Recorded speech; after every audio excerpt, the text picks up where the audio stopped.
Thank you so much for joining me here at the live desk. I'm Janae Hancock. This is another segment of Behind the Story, Working to Teach, and we're joined by Sharon Chen today. We're going to be talking about a topic that is almost all too familiar, teachers who are really stepping outside of their classrooms to pay dues, I guess you'd say, and really live in the world that we live in today. Yeah, it's a sad reality. I mean, they are literally working to teach. Working to teach, and I love that. So we do want to take a look at that file video that you did see, that you will see again later on tonight when the story airs. But Sharon, introduce us to this woman we see here on our screen. Who is this, and what does she do exactly? Okay, so that's Paola Ramirez, and what you're seeing right now is Paola is doing Uber delivery. She's also selling essential oils. She also tutors. She also teaches Zumba dance too.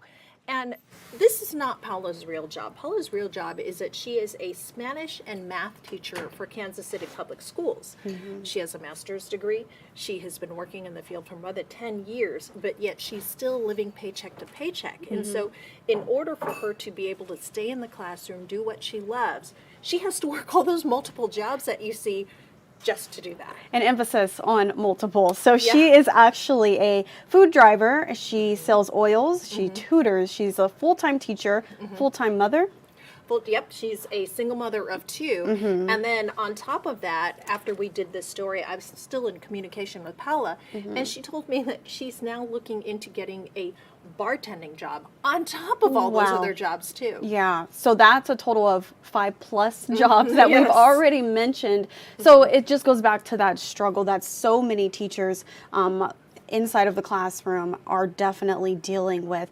Now, what really inspired you to do this story? Well, I'm sure you've all heard of the story of Brianna Coppage. She's the high school teacher in a very small rural school district near St. Louis, Missouri.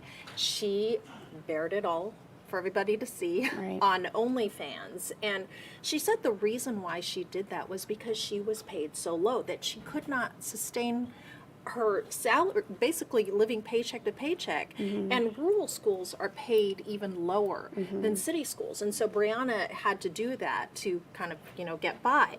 So after that story, I really started thinking about, well, what are teachers really paid? I mean, you always hear of teachers that are struggling, and not only that, but teachers that give so much to their classrooms, to their students. So I started looking into that and basically went down a rabbit hole from there. And let's really compare Kansas and Missouri, because I know you do that within your story. How much, or not, I know you can't give the numbers exactly right now, but I know Kansas is making much less than, or Missouri's making much less than Kansas. Right. It is a big difference. I took a look at all the school districts, the major school districts in the Kansas City metro, and I saw a significant difference between Missouri and Kansas. And Missouri, in addition to the fact that the teachers make low pay, they are one of the lowest paid in states compared to all the other states in the United States. Missouri is pretty much at the bottom when it comes to teacher pay. I mean, that's even around the surrounding states that we have. 8 surrounding states, and Missouri is definitely the lowest. Now, there is a solution here. Let's talk a little bit more about that legislation. So we did meet with state legislators, state education leaders, and just basically held their feet to the fire saying, hey, this is what we're hearing from teachers. And they admitted to us, yes, teacher pay is extremely low. They know that.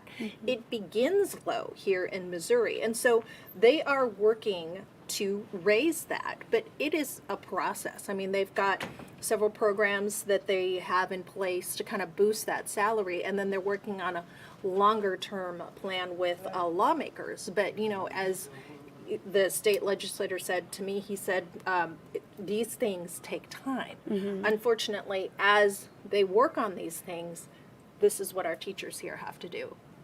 It's unfortunate. It's very unfortunate, and this is just one of several stories. Unfortunately, we won't hear about all of them, but you definitely want to hear this woman's story, and Sharon will have it for you later on tonight. It's on our website right now. Let's turn there, kctv5.com, if you just want to get a quick little sneak peek. But Sharon, when will this air today? This airs tonight at 10, and it's sad that we have to tell this story, but it's really sad that teachers are going through this. I mean, we've heard from teachers who had to sit in the dark for for 2 weeks because they couldn't pay their bills. So I heard this is a true reality that is happening now here in Kansas City. And just to follow up on that really fast, we did hear from a woman within this story that says that she remembers when her lights got cut off. And it's just sad. It's an emotional story, but it's definitely one that we need to hear and shine a light on. So again, directing you back to our website, kctv5.com, if you want to watch the video now, but you can also tune in to Sharon's story later on tonight at 10. Thank you so much, Sharon. Thank you.